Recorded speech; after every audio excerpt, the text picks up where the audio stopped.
नांदेड जिल्ह्यातील आलेगाव येथे सततच्या पावसामुळे आष्टा नदी पात्रातील शेतकऱ्यांचे 100% नुकसान झाले आहे।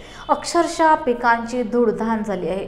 तेव्हा शासनाने 100% पीक विमा द्यावा, सरसकट हेक्टरी 50,000 रुपये द्यावेत, अन्यथा सरकारने आम्हाला शेतात गांजा लावण्याची परवानगी द्यावी, देशी दारूची परवानगी द्यावेत, जुगार सट्टे चालवण्यास परवानगी द्यावी, या आशयाचे निवेदन आलेगाव येथील ग्रामपंचायतच्या वतीने राज्याच्या मुख्यमंत्र्यांना जिल्हाधिकाऱ्यांमार्फत देण्यात आले।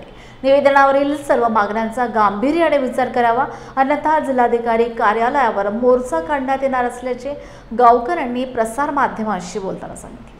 दुष्काळ जाहीर ओला दुष्काळ जाहीर शेतकऱ्यांना 100% पीक विमा शेतकऱ्यांना 100% पीक विमा शेतकऱ्यांना 100% पीक विमा शेतकऱ्यांना कर्जमाफी शेतकऱ्यांना कर्जमाफी।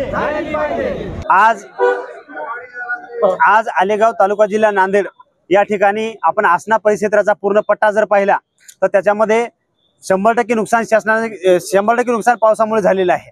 त्याचबरोबर आपण पूर्ण गोदावरी नदीचा पूर्ण टप्पा पाहिला, याच्यामध्ये सुद्धा 100% नुकसान झालेलं आहे। मग ह्या सगळ्या गोष्टी होत असताना शासन याकडे दुर्लक्ष का करते? शासनानं पहिली गोष्ट 100% आपल्याला जी नासाडी मिळायची शेतकऱ्यांना त्याच्यामध्ये 3,000 रुपये शासनाने कमी केले, 10,500 रुपयावर भाव आणून ठेवला, त्याच्यामध्ये 70% 65% पूर्ण नुकसान दाखवले।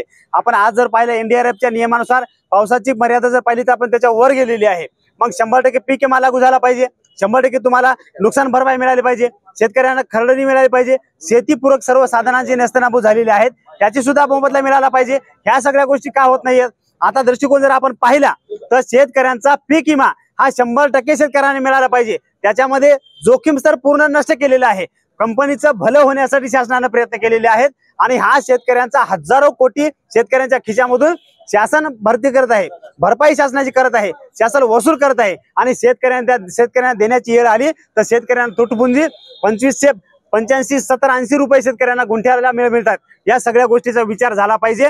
शेतकऱ्यांना 100% पीक विमा लागू झाला पाहिजे, शेतकऱ्यांना 100% ओला दुष्काळ जाहीर झाला पाहिजे आणि हीच सर्वात महत्वाची वेळ आहे। शेतकऱ्यांना कर्जमाफी मिळाली पाहिजे, या सगळ्या गोष्टीचा विचार करावा, अन्यथा आम्ही शासनाला पुन्हा एक विनंती केलेली आहे की शेतकऱ्यांना ह्या सगळ्या गोष्टी न्यायाच्या दृष्टिकोनातून शेतकरी आतापर्यंत लढतोय, सन्मानाने लढतोय, घटनेच्या अधीन राहून सर्व आपले हक्क अधिकार मागतोय, त्याच्यामध्ये शासनाला देणं होत नसेल तर शासनाला आम्ही पुन्हा एक विनंती केलेली आहे। आदरणीय मुख्यमंत्री साहेबांना निवेदन दिलेलं आहे। या निवेदनामध्ये आम्ही सांगितलं की बाबा सर्व शेतकऱ्यांना मुख्यमंत्री नेहमी म्हणतात की कायद्याच्या चौकटीत आणि अटीमध्ये बसून आम्ही प्रयत्न करू आणि कुठल्याही पद्धतीचं कर्जमाफीचे असतील, शेतकऱ्यांच्या अनुदानाचे प्रश्न असतील, दुष्काळाचे असतील, नासाडीचे असतील, या सगळ्या गोष्टीचा विचार करतात। आम्ही त्याच पद्धतीने मागणी केली की बाबा शासनाच्या सर्व चौकटीमध्ये बसून शेतकऱ्यांना गांजा लावण्याची परवानगी मिळाली पाहिजे, शासनाच्या सर्व चौकटीमध्ये बसून शेतकऱ्यांना दारूचे लायसन मिळाले पाहिजे, विनाअट कुठलीही अट न ठेवता शेतकऱ्यांना दारू विकण्याचे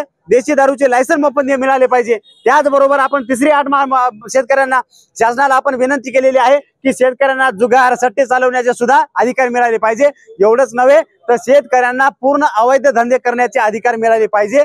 या दृष्टिकोनातून कुठलेही आठ न टाकता आपण शेतकऱ्यांना विनाअट सगळ्या गोष्टी देण्याचा प्रयत्न करावा आणि शेतकरी सुद्धा ज्या पद्धतीने अंबानीची अडाणीची तुम्ही हजारो कोटीची 10 15 20 हजार कोटीची तुम्ही प्रॉपर्टी पूर्ण कर्ज नष्ट करताय, अगदी त्याच पद्धतीने शेतकरी सुद्धा अडाणी अंबानीच्या बरोबर आला पाहिजे। त्यासाठी आपण सर्व मायबाप शासनाला विनंती करतोय की आपण याच दृष्टिकोनातून शेतकऱ्यांना सुद्धा तोंडाला पाणी न पुसता शेतकऱ्याचं सुद्धा भलं झालं पाहिजे, शेतकऱ्याचा सुद्धा चांगल्या पद्धतीने शेतकरी जगला पाहिजे।